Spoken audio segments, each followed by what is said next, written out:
आनंद का फंडा के एपिसोड में सबसे पहले हम आज डिस्कस करने वाले हैं एक और इंटरेस्टिंग आईपीओ के बारे में। देखिए यही होती है लाइफ। लास्ट वीक हमारे सामने एक भी ढंग का आईपीओ नहीं था और इस वीक जब अच्छे आईपीओ आने स्टार्ट हुए तो सेकंड अच्छा आईपीओ को हम डिस्कस करने वाले हैं डिटेल में जाके, काफी इंटरेस्टिंग स्टडी करने के लिए। चलिए शुरू करते हैं। कंपनी का नाम है प्लैटिनम इंडस्ट्रीज लिमिटेड। 2016 में कंपनी इनकॉर्पोरेट हुई थी और कंपनी प्रोड्यूस करती है स्टेबलाइजर्स को। मेनली मैन्युफैक्चर करती है PVC stabilisers, CPVC additives and lubricants. पिछले 6 साल का अगर आप सीएजीआर की बात करोगे रेवेन्यू फ्रॉम ऑपरेशंस का, तो कंपनी का इंक्रीज हो रहा है रफली 42% के आसपास का, जो काफी इंटरेस्टिंग टू स्टडी हो जाता है। इंपॉर्टेंट डेट्स होने वाली है 27 को आईपीओ ओपन होगा, 29 ऑफ फेब को आईपीओ क्लोज हो जाएगा, 1 ऑफ मार्च को डिसाइड हो जाएगा अलॉटमेंट, 4 ऑफ मार्च को या तो आपको पैसा वापस से मिल जाएगा, मतलब रिफंड हो जाएगा, या फिर आपको मिल जाएंगे शेयर्स, एंड 5 ऑफ मार्च को होने वाली है लिस्टिंग। रिटेल में एक लॉट होने वाला है 87 शेयर्स का, अमाउंट वाइज 14,877 रुपीज का एक लॉट होगा। एचएनआई में स्मॉल में अगर आपको अप्लाई करना है तो 14 लॉट्स के लिए अप्लाई करना है। एचएनआई बिग कैटेगरी में आपको अप्लाई करना है तो 68 लॉट्स के लिए अप्लाई करना चाहिए। देखिए ये जिस साइज का और जिस तरीके का आईपीओ है, या तो हमारे लिए रिटेल कैटेगरी है या फिर एचएनआई बिग कैटेगरी जो सबसे अच्छी हो जाती है। एचएनआई स्मॉल कैटेगरी इररिलेवेंट हो जाएगी क्योंकि वहां पे बहुत कम चांसेस होंगे आईपीओ मिलने के। साथ ही साथ आज के दिन अगर हम बात करेंगे तो एक लॉट या फिर एक बास्केट से अप्लाई करने का कोई यूज नहीं है, क्योंकि ओवर सब्सक्रिप्शन होने के बहुत ज्यादा चांसेस बने हुए हैं और बहुत अच्छा ओवर सब्सक्राइब होने की पॉसिबिलिटी है। क्यूआईबी के लिए 50%, रिटेल के लिए 35% और एचएनआई कैटेगरी के लिए 15% का कोटा है। इश्यू का साइज काफी छोटा है, 235 करोड़ का इश्यू है और पूरा का पूरा है फ्रेश इश्यू। एनएसई बीएसई दोनों पे लिस्टिंग होने वाली है। 162 से लेके 171 का है प्राइस बैंड। अगर आप रिटेल कैटेगरी में अप्लाई करेंगे तो कट ऑफ प्राइस आपको टिक करना होता है और एचएनआई कैटेगरी में 171 के प्राइस को आपको टाइप करना पड़ेगा।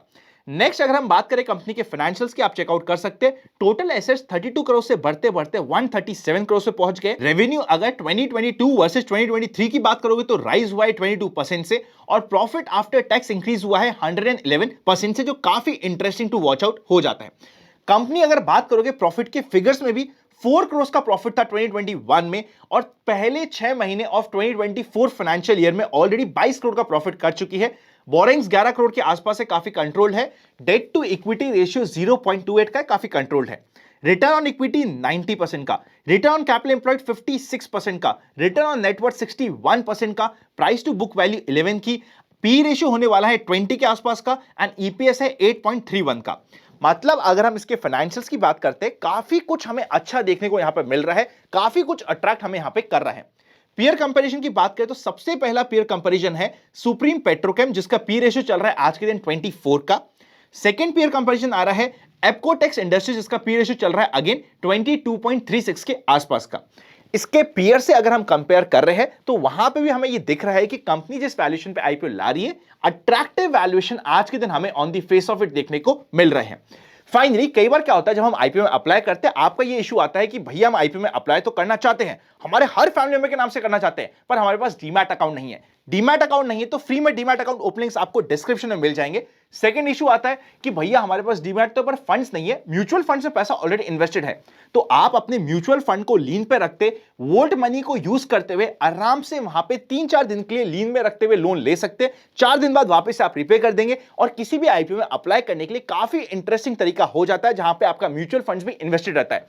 वोल्ट मनी या फिर अगर आप फ्री में डीमैट अकाउंट ओपन करना चाहते हैं, दोनों लिंक्स आपको डिस्क्रिप्शन में मिल जाएंगे।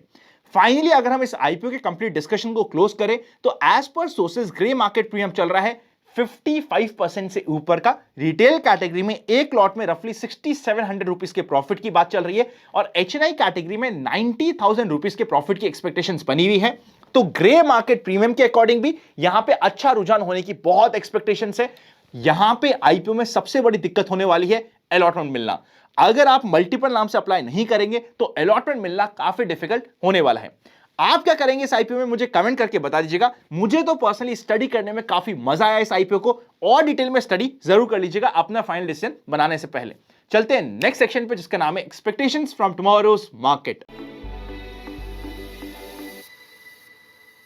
जनरल मार्केट ट्रेंड अभी भी अप ट्रेंड में है। पुट कॉल रेशियो 0.93 के आसपास है, काफी कंफर्टेबल है, पर कल के बाद पुट कॉल रेशियो की कोई रेलेवेंस नहीं होगी क्योंकि हमारे सामने मंथली एक्सपायरी। अगर आप एफआईएस और डीएस का डेटा चेकआउट करोगे तो एफआईएस ने फाइनली 23 ऑफ फेब को परचेस करी 1200 करोड़ की, मतलब अच्छी 1000 करोड़ की परचेस 1000 करोड़ के ऊपर की रेदर परचेज आपको पिछले कुछ दिनों में नहीं मिल रही थी। फाइनली हमें 1000 करोड़ के ऊपर की परचेज एफआईज की तरफ से मिली और डीआईज ने भी मामूली 176 करोड़ की परचेज करी है। अगर आप इंटरेस्टिंग डेटा चेकआउट करोगे ऑप्शंस का, तो मैं आपके सामने ना सबसे पहले निफ्टी के ऑप्शंस का डेटा को दिखाता हूं। यहां पे निफ्टी के ऑप्शंस के डेटा में आपको दिखेगा दोनों साइड कॉल और पुट दोनों साइड अच्छी राइटिंग हो रखी है। ऑल्दो कॉल साइड में एकदम ऊपर की साइड चेकआउट करोगे तो 23,000 में अचानक से किसी ने बहुत ज्यादा कॉल राइट कर रखे।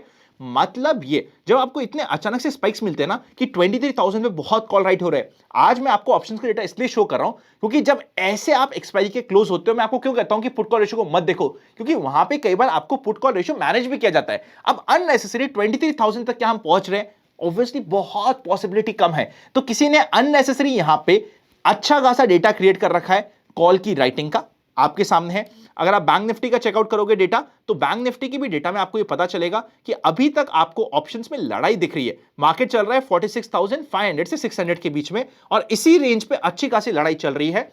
47,000 पे ऑल्दो कॉल राइटर्स बहुत अच्छी तरीके से डिफेंड करने की कोशिश करने वाले हैं बिकॉज अच्छी कॉल राइटिंग हो रखी है। कल आपको इंट्राडे में यह जरूर देखना है कि क्या बैंक निफ्टी का जो कॉल ऑप्शन राइट हो रखा है 47,000 पे, वो शिफ्ट होके 47,500 पे शिफ्ट होता है क्या। अगर यह शिफ्ट होता है तो कल का तो मुझे पता नहीं, पर वेडनेसडे हमारे लिए बहुत ही ज्यादा अच्छा हो सकता है। और अच्छे की मैं बात कर रहा हूं ऑन दी पॉजिटिव साइड, इस चीज को ध्यान रखिएगा, पर इस चीज को प्रॉपर्ली नोट डाउन करते रहिएगा। कल के इवनिंग वाले अनंत का फंडा के एपिसोड में मैं इस चीज को आपके सामने प्रेजेंट करने वाला हूं। निफ्टी और बैंक निफ्टी की बात करें, ऑप्शंस का डेटा तो क्लियरली हमें बता रहा है कि एज सच हमें इमीडिएटली कोई बड़ा मूव मिलने की एक्सपेक्टेशंस नहीं है जब तक कोई डेटा चेंज नहीं होता। ये ऑप्शंस बता रहा है। प्राइस एक्शन क्या बता रहा है, प्राइस एक्शन हमें बहुत सिंपल सी चीज बता रहा है कि कल का दिन वापस से दोनों साइड के मोमेंट वाला दिन हो सकता है। देखिए लास्ट वीक हमें बहुत अच्छा मूव मिला था एक्सपायरी पे, फिर फ्राइडे हमने एक्सपेक्ट भी किया था कि कुछ मूव नहीं आएगा, मंडे भी आई वाज पर्सनली एक्सपेक्टिंग कि ज्यादा कुछ मूव नहीं आएगा। It's absolutely okay. अब क्या ये मूव आना स्टार्ट होता है कल सेकेंड हाफ से या फिर परसों से, ये देखने वाली बात है। I will be more happy personally अगर ये मूव कल भी ना आए। कल भी मार्केट अगर जिगजैग करता रह जाए, और जिगजैग की रेंज क्या होती है, सबसे पहले होती है ऊपर की साइड में 22,200 और नीचे की साइड में आप मान लीजिए 22,070, रैदर 50 होता है लेवल, पर मैं 70 का मार्क कर लेता हूं अभी फॉर द टाइमिंग, कि इस रेंज में अगर मार्केट जिगजैग करता रह जाए, एक आध कैंडल नीचे विक लंबी की बन जाए वैसे दे जाए तो उसमें कोई दिक्कत नहीं है। पर अगर इस रेंज में कल के दिन मार्केट रह जाता है एक्सपायरी पे, चाहे वो वेडनेसडे हो चाहे थर्सडे हो, बड़े मूव्स मिलेंगे। किस डायरेक्शन के मिलेंगे वो हम कल के मूव के बेसिस पे डिसाइड करेंगे, इंट्राडे के लिए, परसों के लिए, पर ये आपके लिए बेस्ट केस सिनेरियो होता है। अब हमें करना क्या चाहिए कल के लिए, मैं सिंपल से अपनी क्वांटिटी को थोड़ी सी कंट्रोल रखूंगा, कम रखूंगा। स्पेशली अगर मैं डायरेक्शनल मूव कैप्चर करने की कोशिश कर रहा हूं तो मैं क्वांटिटीज वहां पे कम रखूंगा। मेरे लिए इंपॉर्टेंट होगा ये देखना कि डायरेक्शनल मूव मैं तभी लूंगा जब मार्केट मुझे 5 मिनट की कैंडल पे या तो 22,200 के ऊपर क्लोज दे दे तो मैं पॉजिटिव साइड चल जाऊंगा, एंड 22,070 के नीचे क्लोज दे दे 5 मिनट की कैंडल तो मैं नीचे की साइड के डायरेक्शन में काम करने की प्लान कर सकता हूं, सो सकता हूं छोटे से स्टॉप लॉस के साथ। और अगर मार्केट में मुझे रिवर्सल प्ले करना है तो रिवर्सल प्ले करने का बेस्ट समय होता है जब भी मार्केट अपने सपोर्ट या फिर रेजिस्टेंस के पास आए, एक बड़ी विक के साथ कैंडल बनाए। मतलब ये मार्केट नीचे तो जाए पर नीचे क्लोज नहीं कर पाए और ऐसी कोई कैंडल बना दे, और जैसे ही इस कैंडल का हाई या बॉटम करता है तो वो हमारे लिए एक अच्छी रिवर्सल ट्रेड प्लान हो सकती है, जहां पे हमें शायद निफ्टी में 70, 80, 90 पॉइंट्स एक डायरेक्शन में मिलने की पॉसिबिलिटी होती है। यही बेस्ट केस सिनेरियो है। बैंक निफ्टी में बात करें तो बैंक निफ्टी में पॉजिटिव जाने के लिए मेरा 46,900 का लेवल अप कटना इंपॉर्टेंट होगा। वैसे भी हमने देखा 47,000 पे बहुत अच्छी कॉल राइटिंग हो रखी है, तो ये लेवल हमारे लिए इंपॉर्टेंट होगा। और बैंक निफ्टी अगर मार्केट को नीचे की साइड जाना है तो ये बैंक निफ्टी लीड कर सकता है, बिकॉज अगर आप 15 मिनट के चार्ट पे भी देखोगे जाके बैंक निफ्टी को, तो बैंक निफ्टी का एक इंपॉर्टेंट सपोर्ट का लेवल आ रहा है 46,400 के आसपास का, जो बहुत क्लोज है। 400 मान लीजिए, ज्यादा से ज्यादा 350 मान लीजिए, ये जो रेंज है ना, ये रेंज बहुत इंपॉर्टेंट है। अगर ये रेंज नीचे की साइड कटती है तो बैंक निफ्टी ही कारण होगा अगर मार्केट में निफ्टी को नीचे जाना है। तो आज सबको लग रहा है कि बैंक निफ्टी बहुत ज्यादा वीक हो रखा है, और यहां पे अगर मीन रिवर्जन का भी कंसेप्ट लगे तो बाउंस बैक ज्यादा आना चाहिए बैंक निफ्टी में, मैंने मान ली बात। पर अगर जस्ट एक्सपायरी तक ड्रामा भी होना हुआ, जिसके आज के दिन चांसेस बहुत कम है, परसेंटेज वाइज पूछोगे कि मैं आपको बोलूंगा यार 10-15% भी चांस नहीं, कि 15% चांस है, पर अगर ये हुए तो उसे अंडर एस्टिमेट मत करिएगा। चांसेस बहुत कम है, पर अगर आपको चार्ट्स पे होता हुआ कंफर्मेशन मिल जाए तो फिर अड़ मत जाइएगा कि मुझे तो लगता है, मुझे क्या, सबको यही लगता है कि यहां से बैंक निफ्टी बहुत स्ट्रांगली बाउंस बैक करेगा। लगता मुझे भी है, पर अगर ये सपोर्ट लेवल कट रहा हो ना तो उसकी रिस्पेक्ट कर लीजिएगा एटलीस्ट कल और परसों के दिन। बाकी इस सपोर्ट के आसपास अगर कोई एक लॉन्ग विक बनती हुई ऐसी कैंडल बन जाए 5 मिनट में 15 मिनट पे, वहां से आपको बहुत अच्छे बाउंस बैक के चांस होते हैं। ऑब्वियसली एक स्टॉप लॉस रखना जरूरी होता है, जो किसी भी स्टडी के लिए इंपॉर्टेंट होता है। तो ये होते हैं हमारी कल की प्राइस एक्शन की स्टडी। एक इंपॉर्टेंट वीडियो, बहुत इंपॉर्टेंट वीडियो है टर्म इंश्योरेंस के ऊपर, जो हमारे फाइनेंशियल प्लानिंग कोर्स का सेकंड वीडियो है। अभी आपकी स्क्रीन पर आ रहा है, चेकआउट कर लीजिएगा। 2 वीडियो फ्री फाइनेंशियल प्लानिंग के कोर्स में आ गया है, पर अभी तक मुझे वैसा रिस्पांस नहीं मिला है आपसे जो मुझे मोटिवेट करे। तो जाके जरूर देखिएगा, फाइनेंशियल प्लानिंग के ऊपर डिटेल्ड वीडियो है, फ्री ऑफ कॉस्ट है, देख लीजिएगा। एक वीडियो उसमें से आपकी स्क्रीन पे भी आ रहा है। सी यू वेरी सून।